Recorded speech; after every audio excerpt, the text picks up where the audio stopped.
So I started my morning by seeing this article that's been going around in multiple news media, I guess. And it's about this author called Ta-Nehisi Coates. Ta-Nehisi Coates. Sorry if I butchered the name, but yeah,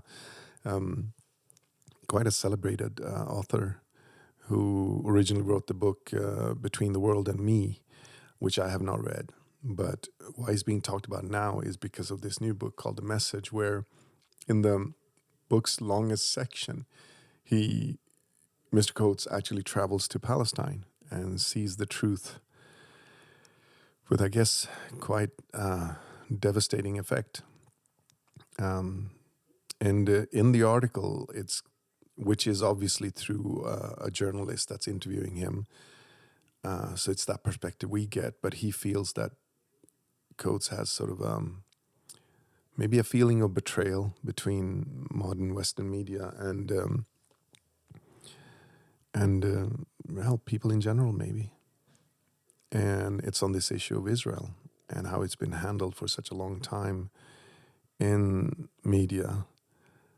But as interesting as this article is, and it is, and I'm actually really grateful that he's written the book and that this is being talked about, because the more truths that can come out about this issue, the better. Especially for those who still need that medicine. The irony of this, though, the ironic thing, though, is that ultimately it's about the establishment's severe lack of objective truth and sort of the realization that they are indeed on the wrong side of history, which they don't seem to understand or not care about, I guess. And they're busy painting a narrative, creating a narrative that is, obvious for everyone to see how false it is. So maybe they're the only ones who need this. And for that reason, it's also a good thing. To explain my position, I'm just an everyday person. And like most of us, we don't wish bad upon anybody in the world. We want our lives to be okay. We're trying to build it in what little ways we can. And we certainly don't want babies and children to be killed all over the world. None of us does. Doesn't matter what color they are. Doesn't matter what religion, what culture, what nationality. It doesn't matter. That's not something a normal person wants. And yet I'm so worried that not only this, several months ago, I think 2-3 months after this genocide started, and it is a genocide. It's not a war. It's the majority of people suffering, again, are just everyday people, including children. That report of all the dead that was released recently, the first 14 pages were just names of children, and they were all listed as 0 years because they hadn't even reached 1 year yet. And that's 14 first pages of a 369 or something page document. The first 14 pages, 0 years. And the reality is, like every war, we don't actually know the total number of people that have died. Most likely, and most truthfully, the numbers quoted in the press are far short. You don't drop 2,000-pound bombs in places and don't get people. There's craters forming where those bombs fall. And there's entire neighborhoods that go.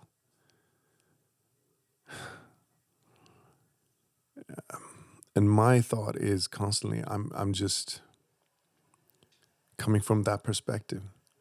I don't want a war for anybody, and I certainly don't want this war to spread. But I'm so afraid that it will, because I don't want to be a doomsday prophet. I don't want to gain likes or whatever, the new social disease of getting likes. I don't want that through some sort of, created, radical ideas thrown out or sensational ideas or whatever. I'm a really private person, and I don't really dig any of this, even being on camera and stuff. But here I am.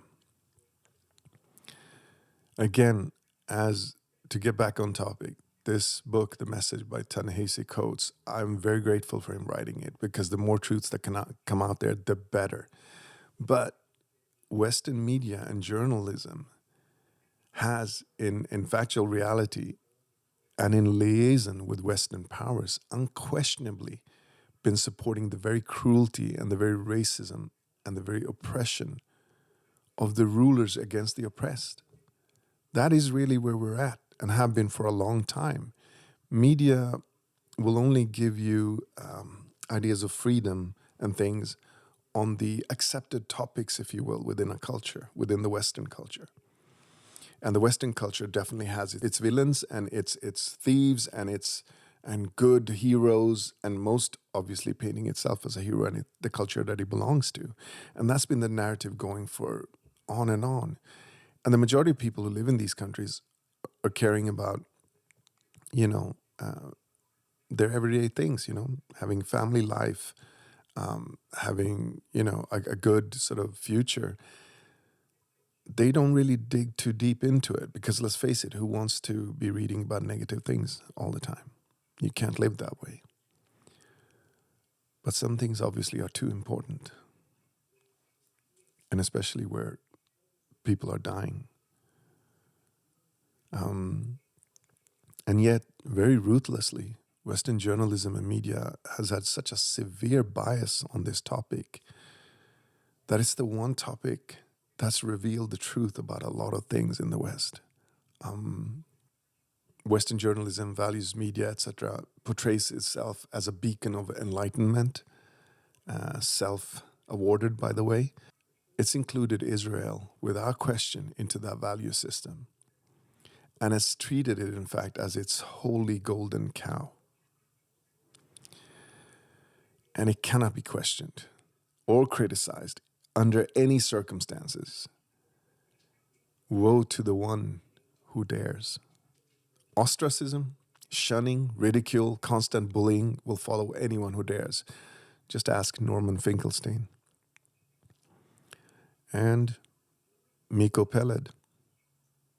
Ask any of them. Look them up. Miko Peled, Norman Finkelstein. If you don't already know, please do.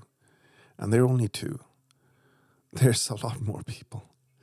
And the point is that anyone who dares to question the established view and the holy golden cow status awarded to Israel, they're going to be ostracized, shunned, ridiculed, painted out as villains in this very convenient narrative, if you will.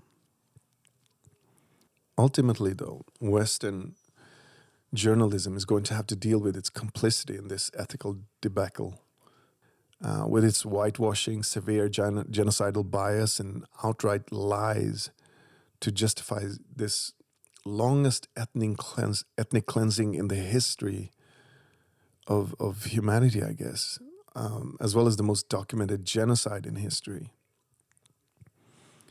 Western journalism, due to awarding itself with the mantle of justice and beacon of enlightenment, has a tendency to sort of forgive itself all too quickly, and never really taking responsibility or suffer any real consequences for its misbehavior and crimes. Kind of like its masters in power politics.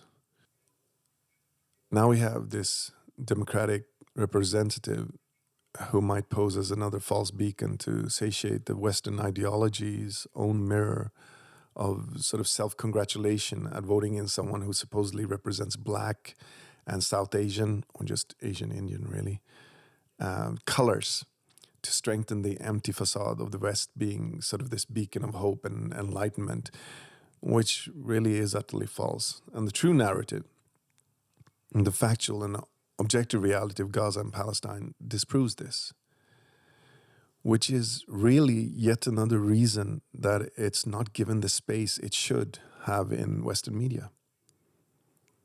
Because it disproves this false narrative. Palestine reveals the ugly truth about just how hollow Western ideals are. I'm not saying all of the ideals, but I'm talking about these political ones and some cultural ones too, but mainly the political ones. Western democracy and ideals of human rights died and lie buried alongside the babies and children in the graveyard that is Gaza. And that's been written again and again on certain signs by different people. Thank you to all of them who've done that and carried those. How do you come back from this? Like, how do you come back from knowing deep in your hearts, no matter what, or far away on the horizons of your own hearts, you know the truth? And if you want to come back, how do you come back from this? Certainly not by pretending that the same institutions of power that caused and keeps on causing this atrocity of genocide will somehow change its vile ways. That's not going to happen. And Black people becoming part of the establishment and this power system is how change has slowly been affected in the US, built on real struggle and ultimate sacrifices by the likes of Malcolm X, Muhammad Ali, Martin Luther King. And but still, how slow has that change been? I'm not ungrateful for it. I think it's what it should be, but my goodness. We're sold this idea that, hey, become part of the system, then you can make change. Sure, maybe. Over the course of hundreds of years. And then finally, with the big risk that you are going to end up becoming part of that system, and that the system itself is what will change you. It's not that you change time with your involvement. It's that the system changes it when it feels comfortable enough to do so. In other words, we're pandering to a system that is inherently negative by taking part in it. So this new candidate is just the same establishment, but dressed in slightly different clothing. The empty idea of her color of skin and ethnic belonging somehow changing the deeper values is just utterly false. In fact, she's loudly proclaiming support for the same oppressive policies, same values, same nation committing a genocide as her predecessor. It's no difference.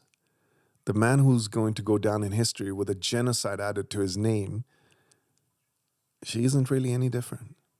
Yes, she happens to be a woman. She happens to be of color.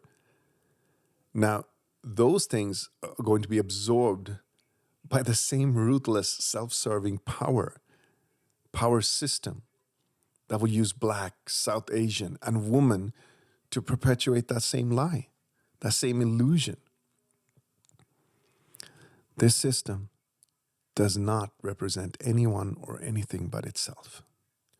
Honestly, it's a zombie corpse that keeps feeding on the flesh of hope, naivety, humanity, and the earth at large for as long as it can generate control, more power, and its tools are money, lies, deceit, all the deception, all the illusions. And this green, hollow paper castle that the inner circle of establishment exists in, it allows anybody to aspire to it, just to give you enough crumbs to most all of us to try to do just that, to aspire to it, to get in there. So much so that we forget that we should turn around and look at the other problems. Why are we trying to aspire to this? Why are we rushing in this direction? Why? Because there's a light at the end of that. But what is that light? A candle or a fire?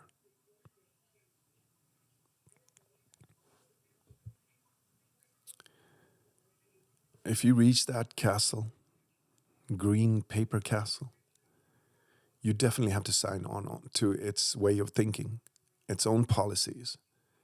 And it's all false. It's a false and empty ideal, though. For those who will vote for the Democrats, rejoicing in the idea that it's a Black woman, or the Asian Indians who, despite by and large disliking the human color Black, they'll vote for her due to their old values of self-interest and newly found value of fascism, if you know what's going on. because they want to gain more legitimacy for their nation, despite its sort of recent shameful embracing of racism and hate to the nth degree. But if Black, Asian, and woman is going to be represented by this power system, understand that it's just using it for its own gain. You may get enough crumbs to keep you satisfied, but please clearly accept that it's being absorbed by the very same power system that, when it suits its own purposes, will openly and willingly support and cause genocide and murders wherever it deems fit and whenever. And if we as humans decide to partake through voting and other idiotic ideas of fake adulting, then we're complicit in this genocide. This is not a judgment from me against everybody else. I'm looking at myself too.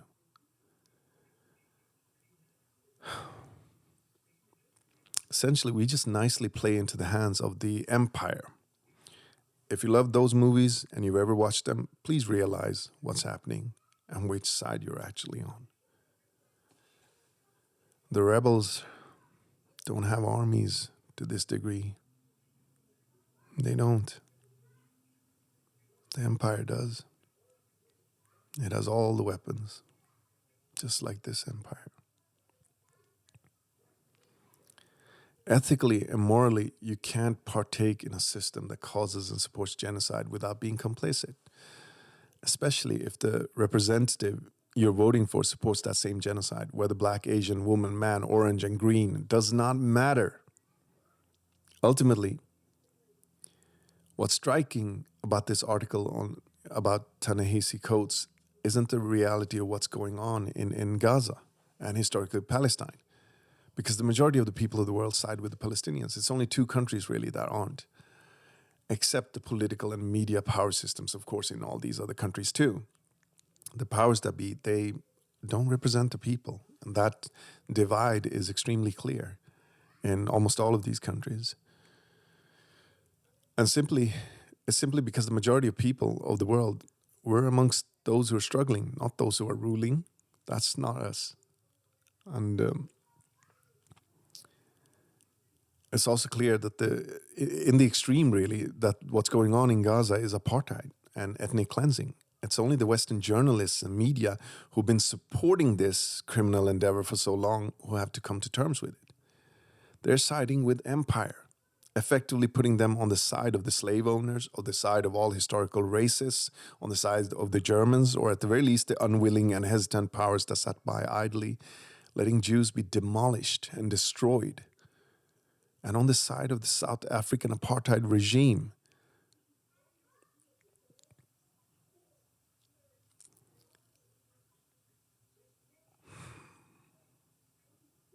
America is the illusion that everyone wants to believe in. It has redeeming qualities too. There's good people in America, lots of them, lots of good everyday people. They're just struggling and trying to make ends meet. Yet, just like every other country, the powers that be aren't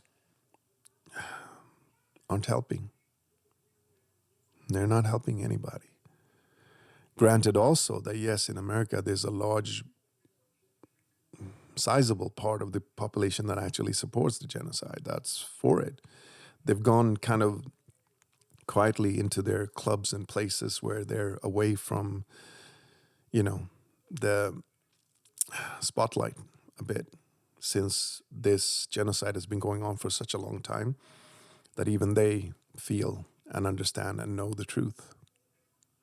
And they can't really stand up for it. It's only the extremists that are. But yeah, America is the illusion that everyone wants to believe in. Same as with many other Western ideals and values. And this political and cultural power system doesn't tend to hold itself properly responsible. And I'm fair that even a world war won't make it change its devious mind and rotten soul. It will blame anyone and anything, change the narrative, change reality, just to fit its own narrative, just to continue on the same path that's brought it to this point where money, weapons industry, medical industry, all of that is worth more than people, than human lives, or animals for that matter. Same thing. People often forget the animals in Palestine too, cats, dogs, and wildlife and everything that's suffering. Bombs, what an invention.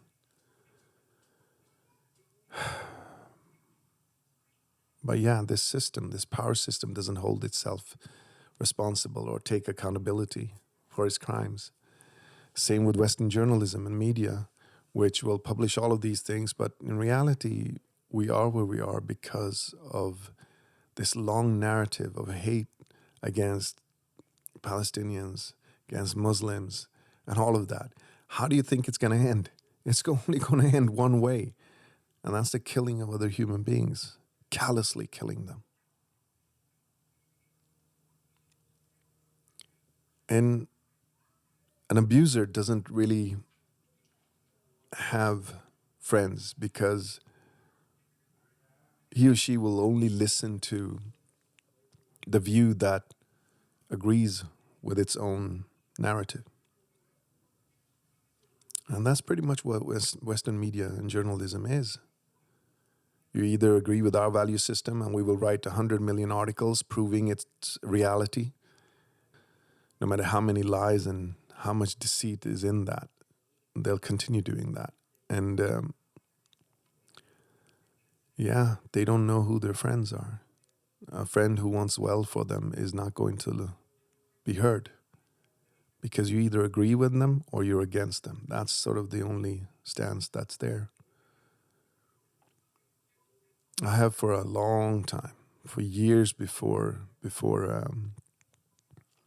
this latest atrocity, years before, wondered about the soul of Judaism, of the Jewish soul. What will happen to you if you're constantly telling yourself that the world is against you and that you got to hit back, you got to become strong? You're going to turn into an oppressor. You're going to become the very thing that you're running away from. The very thing that you despise is what you become. And that's how a heart gets corrupted. But who's going to listen? Luckily, there are Jewish people who know the truth of this, and they're standing up. They're making their voices heard because they know this is not them. This comes down to an individual choice. And that's the same way in Western media and journalism. It's the personal choice that people make. Always comes down to that. So if we want to come back from this, that's where it has to start. And we all know this. But the whole change from within, which is another fake adult thing so many of us were taught as if it's a legitimate strategy or tactic, when in fact it's just another flypaper idea that serves the very powers that conjure them, Change from within, take part, get involved, etc.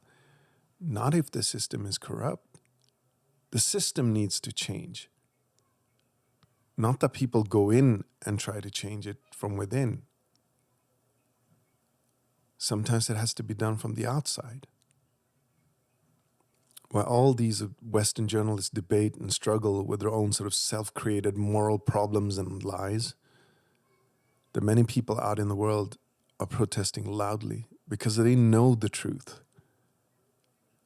Genocide isn't right, even by the ones who were once oppressed, especially not by them.